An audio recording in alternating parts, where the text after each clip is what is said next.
ओम शांति। 9 फरवरी 2026 के ईश्वरीय महावाक्य हैं।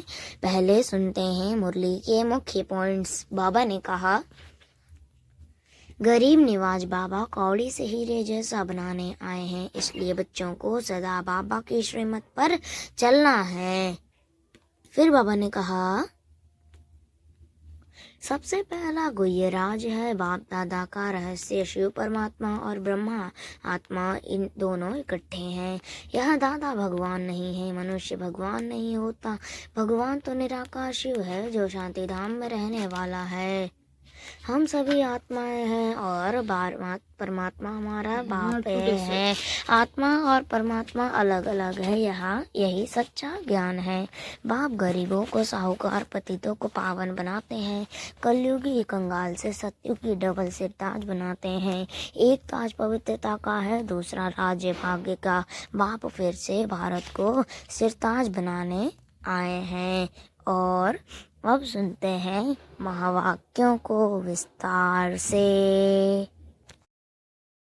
मुरली का सार। मीठे बच्चे, गरीब निवाज बाबा तुम्हें कौड़ी से हीरे जैसा बनाने आए हैं, तो तुम सदा उनकी श्रीमत पर चलो। प्रश्न, पहले तुम्हें सभी को कौन सा एक गुह्य राज समझाना है चाहिए? उत्तर, बाप दादा का तुम जानते हो, यहाँ हम बाप दादा के पास आए हैं।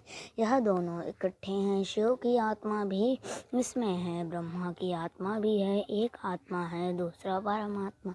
तो पहले यह गुह्य राज सबको समझाओ कि यह बाप दादा इकट्ठे हैं। यह दादा भगवान नहीं है। मनुष्य भगवान होता नहीं, भगवान कहा जाता है निराकार को। वह बाप है, शांति धाम में रहने वाला। गीत।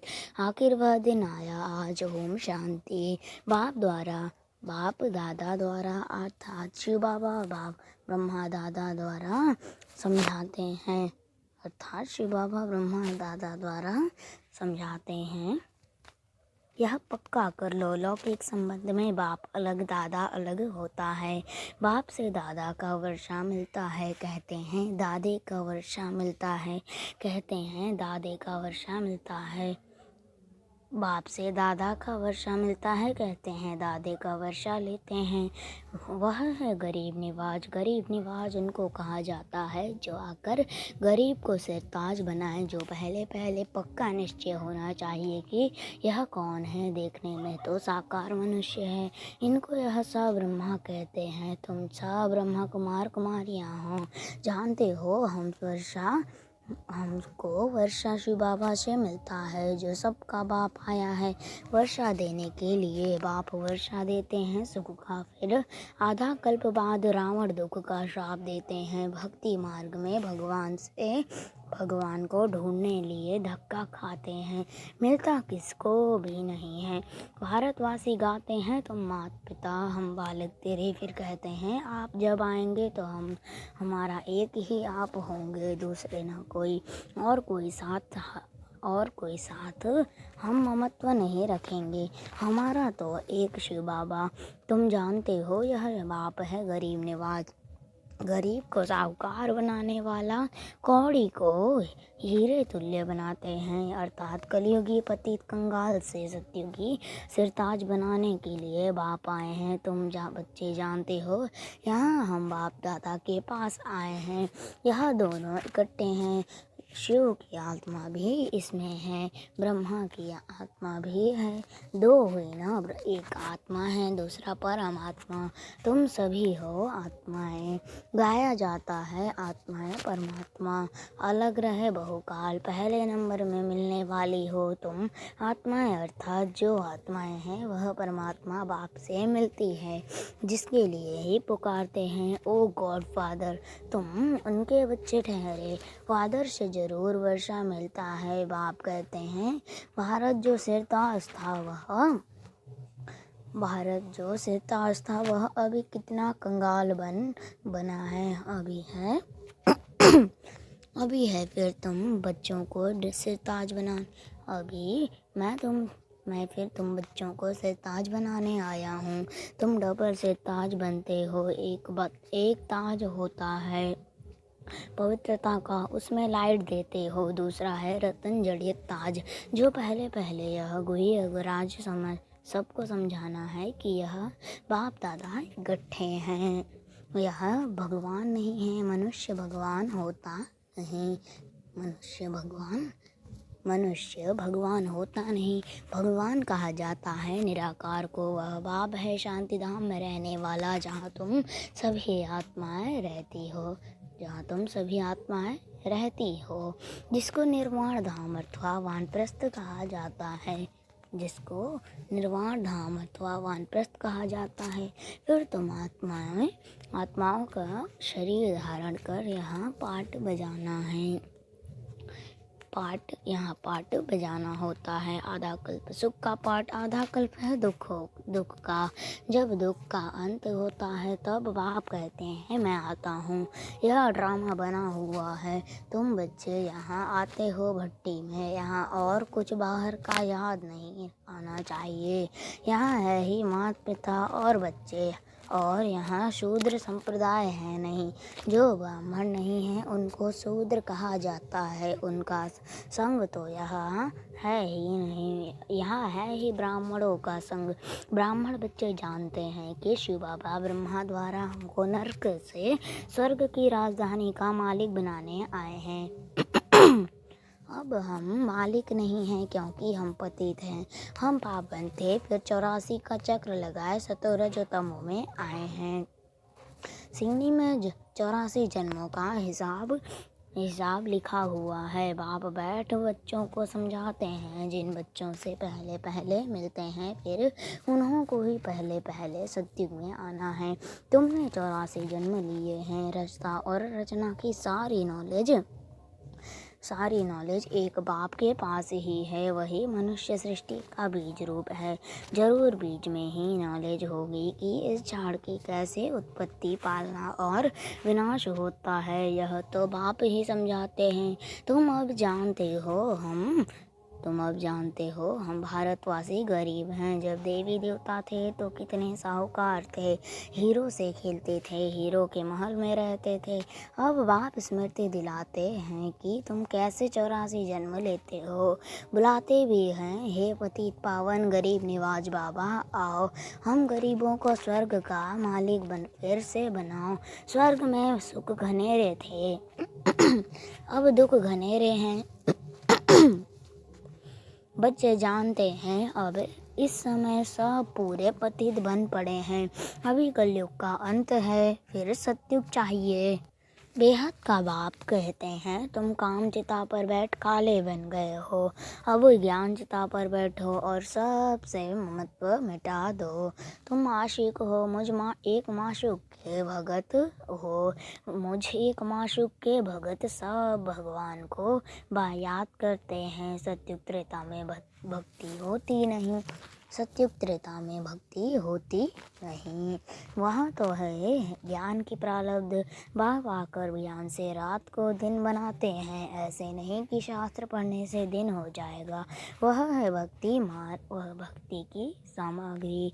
ज्ञान है सागर पतित पावन, एक ही बाप है। वह आकर सृष्टि चक्र का ज्ञान बच्चों को समझाते हैं और योग सिखाते हैं। ईश्वर के साथ योग लगाने वाला योगेश्वर और फिर बनते हैं राजेश्वरी। तुम ईश्वर द्वारा राजाओं को राजा बनते हो। जो पावन राजाएं थे फिर वही पतित बनते हैं। आप ही पूज्य फिर आप ही पुजारी बन जाते हैं।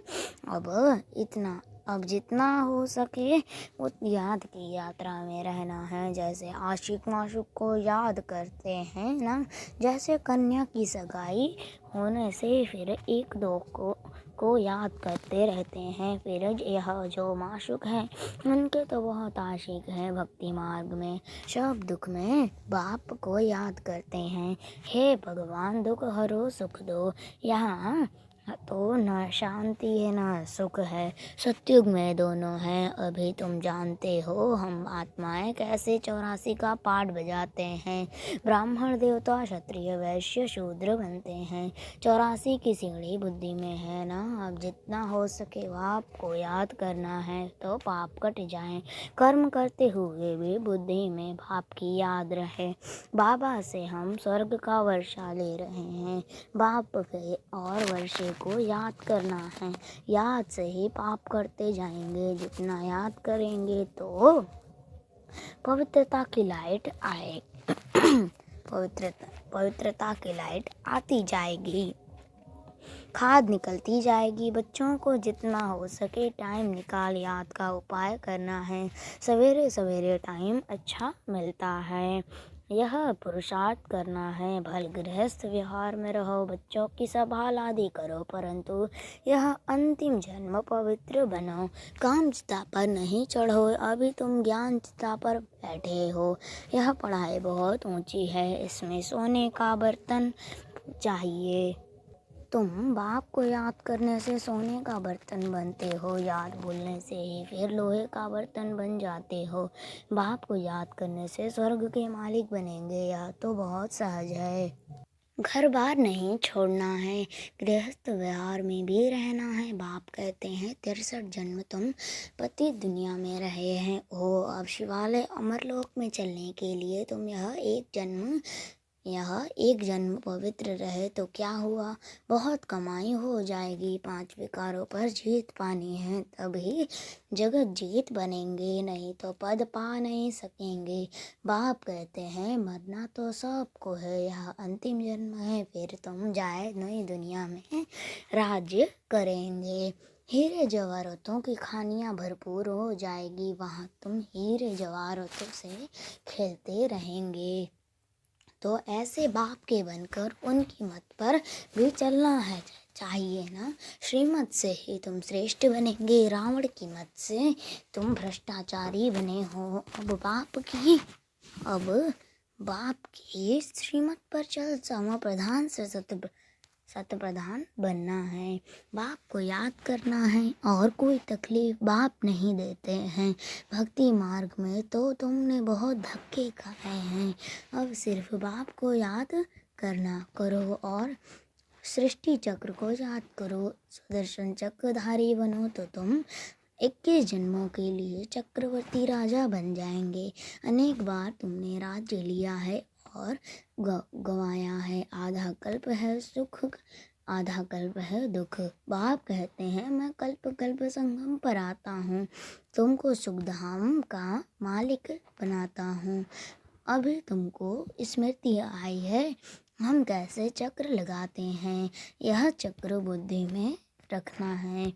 बाबा ने क्या कहा, अभी तुमको स्मृति आई है कि हम कैसे चक्र लगाते हैं, यह चक्र बुद्धि में रखना है। बाप है ज्ञान का सागर, तुम यहाँ बेहद के बाप के सामने बैठे हो। ऊंच भगवान प्रजापिता ब्रह्मा द्वारा तुमको वर्षा देते हैं, तो अब विनाश होने के पहले बाप को याद करो, पवित्र बनो। अच्छा मीठे मीठे सिखल दे बच्चों प्रति माता पिता बाप दादा का याद प्यार और गुड मॉर्निंग। रूहानी बाप की रूहानी बच्चों को नमस्ते। हम रूहानी बच्चों की रूहानी माता पिता बाप दादा को याद प्यार और गुड मॉर्निंग। नमस्ते नमस्ते नमस्ते। शुक्रिया बाबा शुक्रिया। धारणा के लिए मुख्य सार फर्स्ट पॉइंट, निरंतर बाप की याद में रहने के लिए बुद्धि को सोने का बर्तन बनाना है। कर्म करते भी बाप की याद रहे, याद से ही पवित्रता की लाइट आएगी। दूसरा, मुरली कभी मिस नहीं करनी है। ड्रामा के राज को यथार्थ रीति समझना है। भट्टी में कुछ भी बाहर का याद न आए। वरदान, आपस में एक दो की विशेषता देखने और वर्णन करने वाले श्रेष्ठता संपन्न होली हंस भव। आपस में एक दो की विशेषता देखने और वर्णन करने वाले श्रेष्ठता संपन्न होली हंस भव विस्तार। संगम युग पर हर बच्चे को नॉलेज द्वारा कोई न कोई विशेष गुण अवश्य प्राप्त है, इसलिए होली हंस बन हर एक की विशेषता को देखो और वर्णन करो। जिस समय किसी की कमजोरी देखते या सुनते हो तो समझना चाहिए कि यह कमजोरी इनकी नहीं मेरी है, क्योंकि हम सब एक ही बाप के, एक ही परिवार के, एक ही माला के मड़के हैं। जैसे आपने अपनी कमजोरी को प्रसिद्ध नहीं करना चाहते, ऐसे दूसरे की कमजोरी का भी वर्णन नहीं करो।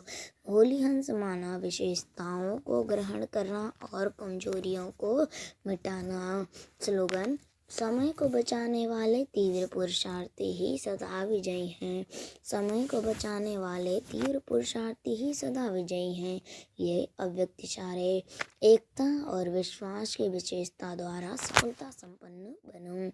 जैसे मणकों की विशेषता होती है एक, जैसे मणके माला के एक ही धागे में पिरोए जाते हैं, ऐसे आप सभी वैजयंती माला के मणके भी जब एक मत एक की ही लगन में एक रस स्थिति वाले दिखाई देंगे तभी माला में पिरोए जाएंगे। बाबा ने कहा, जैसे मणकों की विशेषता होती है एक, जैसे मणके माला के एक ही धागे में पिरोए जाते हैं, ऐसे आप सभी विजयंती माला के मणके भी जब एक मत एक की ही लगन में एक रस स्थिति वाले एक दिखाई देंगे तभी माला में पिरोए जाएंगे। अगर आपस में दो मतें होती हैं तो वह दूसरी अर्थात 16,000 की माला के दाने बन जाते हैं। अच्छा, ओम शांति।